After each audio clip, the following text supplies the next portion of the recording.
Hi, my name is Andrea, and in this video, I will share about social anxiety, something I had to deal with for a very long time. I would also love to share my 15 years of experience in research as a coach, spiritual teacher, healer, and psychic, because it all goes back to the connection with yourself, to your own soul, energy, mind, and heart.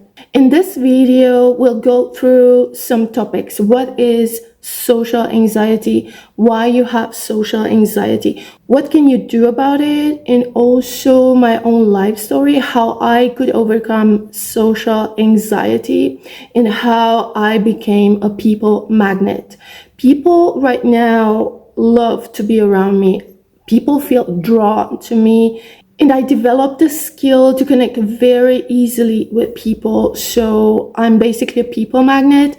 I connect with them very easily. And I have this deep, unconditional love for them, together with a deep peace and balance in myself. The place where I'm at right now feels very, very precious to me. So I would love to inspire you and many other people to go through this journey, although it's not the easiest, it's not the shortest, but it is all about discovering yourself, discovering life, and understanding yourself in life, and also the connection with people. We are social beings. We need connection. We need to be nurtured. We need love. We need understanding. And we need a lot to build trust with other people.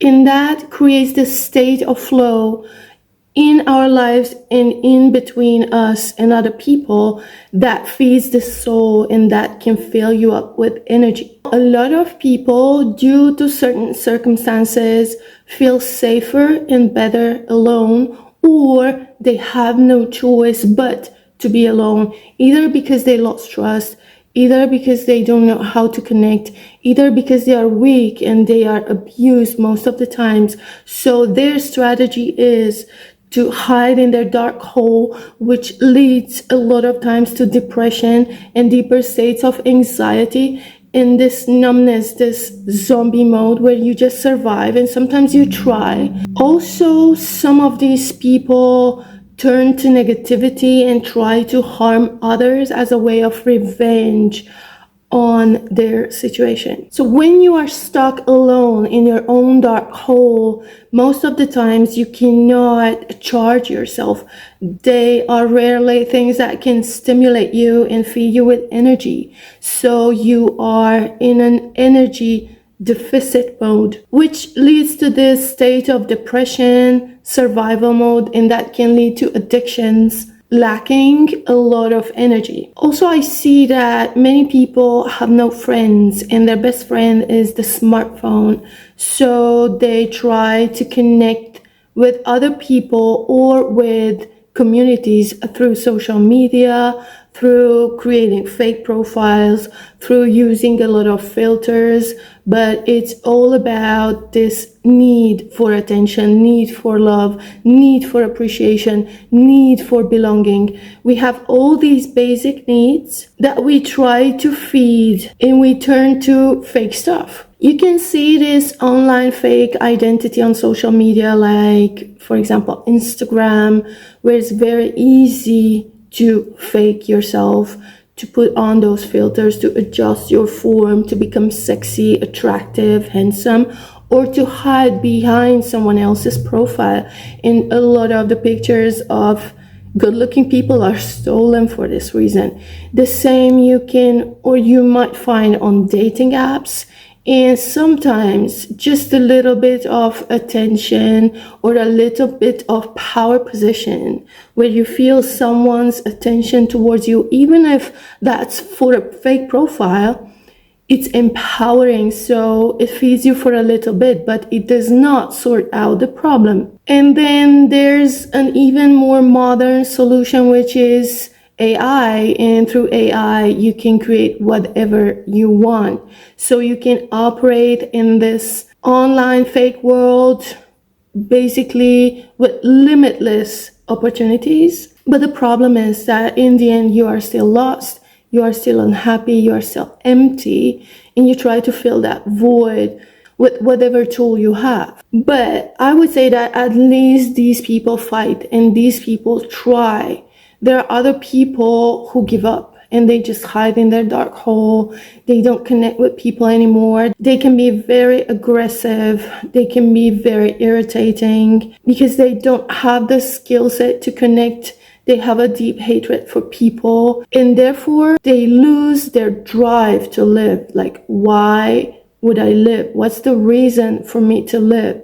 So this is a deep state of being lost. If you are in this situation, and if you are also stuck on social media, faking yourself because you have no other solution, I really advise you to watch my feeling lost video, which is called If You Are Feeling Lost, Watch This. Because there you get a deeper understanding from a little bit different angle. It might get even worse. So some people might survive on antidepressants, on some pills, on drugs, on alcohol, on other addictions. But the worst case, they start hurting themselves. But it can go way beyond that, even until suicide or suicidal attempts. And when people get this far, it's all about two main things. Losing the reason to live. Why would I live? Who loves me? I'm important for nobody. And the other thing is not being able to cope with the difficulties of life, with the challenges. So you see no way out. And again, you are being lost. But the good news is that there is a way out, and there's always a way out. You need to learn to cope with your mental, emotional issues. You need to understand what life is about. You need to have and develop the proper skills that help you on this journey to fight for yourself, to develop the right connections, to create the right life and lifestyle for yourself. And you can do that even if you come from the worst conditions. And so you lose this desire to kill yourself. Anxiety is a state of helplessness, a state of lack of power. So you have no position to be in control of the situation, of your life, of yourself. It might be a lack of trust because you are wounded and you got disappointed in people. It is a state of weakness and lack of skill set because you are not able to deal with the situation. There's always an energy part of anxiety, and as a spiritual healer, very deeply connected with myself and with my senses, I can feel into where it comes from and how it manifests. And if you are more self-aware of your body, you can notice that there's that pressure in your stomach, and it feels like someone's squeezing your stomach sometimes, and it might get to even shaking. This is signaling that you are in a state of fear. And in my experience of working with people, and this is not what some of the teachers say, but in my experience, the soul resides by the stomach. And this is why your stomach is so sensitive, and there's so many neurons in there, and there's so much neurofeedback. And that's where the term gut feeling comes from. You feel it in your gut because you feel it in your soul. So whenever something is not okay, your soul is signaling you don't feel safe, so it starts shaking because you are not able to hold space energetically. You are not powerful, you are not confident, and someone from outside or the situation is bigger and stronger than you, so you become a victim. And as a victim, you can see it by the animals. It's shaking, it's in fear, and your soul is signaling that you are in danger. There is a lot of things that you can do about it, but we will talk about that later. Let's see the type of people who get anxious. If I take my own example, people who come from abuse in an abusive environment where there's no way to build connection, a trustful connection. You have no trust for the people around you because they would always harm you. They might be unpredictable. They might find joy in hurting you. They might punch you in the back anytime, or they might cheer against you. And this is also what happened to me while I was a kid. You develop this helpless victim self, and that's the wrapper with the guilty ones. You become the magnet of those abusive people in your life, and as you grow up, again, you are not able to develop this trust until you heal those wounds and you overwrite those triggers and you change your mindset and you develop this inner power and confidence. You are able to hold space for yourself and you have your energy field that you're very aware of. So these people tend to get anxious because they start feeling in danger, because they cannot say no, because they cannot hold space for themselves, because they don't feel safe at all. And it takes self-work to get yourself out of the situation and therefore heal your anxiety. Then there are the people who live in big cities and they have no proper skills to connect with others. They don't have this deeper understanding of people, reading feedbacks, how you should develop connections. And for them, if they live in a big city, they might live a very, very lonely life. And yes, it's challenging to build connections, but it all resides at the core, understanding yourself, understanding people, understanding how you could and should communicate and build positive and uplifting connections. And then there is a group of people who have no skill set to develop connections. They don't understand that in a connection, you need to pay attention to the other. You need to listen sometimes. People want to be heard, but when two people need and both want to be heard and both want attention, they cannot connect because they don't care about the other. You cannot build connection. And then you also need the skill to assess people. What can I expect from this person? Sometimes we expect too much and then we get disappointment. Sometimes you meet evil people. Sometimes you meet very astute people and they might take advantage of you, and that leads to disappointment and that leads to trauma and wounds. And then that might make you give up on connecting with people. But that's not the way to go. You need to heal that because they are just the effect and the cause is in your past. So you need to process those wounds and you need to shift your mindset in a way that you can keep yourself safe and still develop connections. Then it's very hard for selfish, spoiled, egocentric people to build proper connections because they are conditioned in a way that the world spins around them, they get all the attention,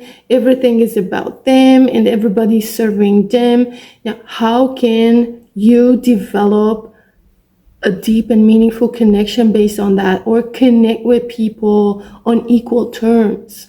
It might be that these people are rich or are influential and powerful, then they will keep on getting that because people would connect with them out of interest, and that's very empty and sad. If you are in this situation, you need to get out of that bubble and start caring, listening, understanding, and properly connecting. So it might be that you are a spoiled person and the world spins around you, and all of a sudden you meet someone who holds you this tough mirror that, oh, you're so selfish, you're so egoistic. And then you take it as offense and you don't even look in the mirror that, wow, that might be true. Maybe that was a harsh critique, but that's true. So how can I change that? And this self-criticism you always need while you're working on yourself. You're balancing yourself with the world outside, observing yourself, observing the people around you, how they behave with you, and observing the world. And this is how you get to know life and develop this proper self and proper skill set. And that gets you in the end where you need to be. And then there is the weak people who have no confidence. And these people also might have been abused, or they come from a family where their parents were weak and soft and they don't know how to deal with strong things, strong people, power, so they fall apart. They cannot hold their own space energetically. They have no boundaries. They don't know how to protect themselves. So they are either drained by other people or just destroyed or ignored. And in this situation, you need to develop the confidence. You need to develop this inner strength, and you need to learn to hold space for yourself and again assess people and filter the negative ones and develop mutually uplifting connections. Let's see the main issue around social anxiety. The main issue is that you are stuck in your dark hole, or you are stuck in your own world, and you don't have this ability to develop connection for certain reasons. Might be some more dominant reasons why that happens. Might be that you are disappointed, so you hate people and you are full of wounds and you have no respect for people and who they are, and you don't understand that that had a bad day and this is why he or she behaves with me like this. Comes from a very tough childhood, and that's why he or she is that way. Because if you see through people, if you understand people, you know how far you can go with them. So there's the hatred of people, and then there is this weakness, lack of power, lack of confidence, lack of this zone, this energy field that you hold space for. So if you have an interaction with a strong person, that might seem as abuse, and I get that also a lot because I'm a very confident woman, and weak people might consider me abusive simply because I'm very clear in my communication, I'm very straightforward, but on my side, I just have no time to waste. I just want to get things done, and I'm a high achiever. And that's my nature. But because he or she doesn't understand me, that I meant no harm, on the contrary, I always try to support and help, they might take it as abuse. And then there is the third thing, that we are taking things as offense. And this comes with a lot of judgments. And this comes again with being stuck in your own bubble. So you come out from your childhood, and it was the same for me. I thought that everything in the world is like as it is at home. So I was expecting people to behave the same way, to think the same way, to act the same way, to look the same way. But it was not the case, and I was shocked of the reality, which might be a true or a fake or a distorted reality. But again, I had to do my own research, what is true and what is fake. So I had to analyze everything that I bring from home and match it with the reality outside and see what is true and what is fake. And there was a lot of judgments that I had to remove, and a lot of triggers, because I got easily triggered, especially that I was coming from abuse. And I also took a lot of things as offense. So I had to get myself out of that mindset and remove those triggers. It's like mines on the minefield that would explode at a certain point. So I had to remove those mines from the field so that I can walk safe and I can let people in on that field with trust. And when you remove your judgments, you find yourself in an open space where you accept people, yet you still have the choice of the path and of the people you connect with. But you also have the skill set to deal with any type of person, any type of situation, meaning that sometimes you realize that it's not worth the drama. It's not worth of getting into an argument with someone because he or she might not understand what you mean, and he or she doesn't even care about what you mean because this is her mindset. So you just let it go, and you don't care about he or she thinks, yet you save a lot of energy, effort, and you just move on.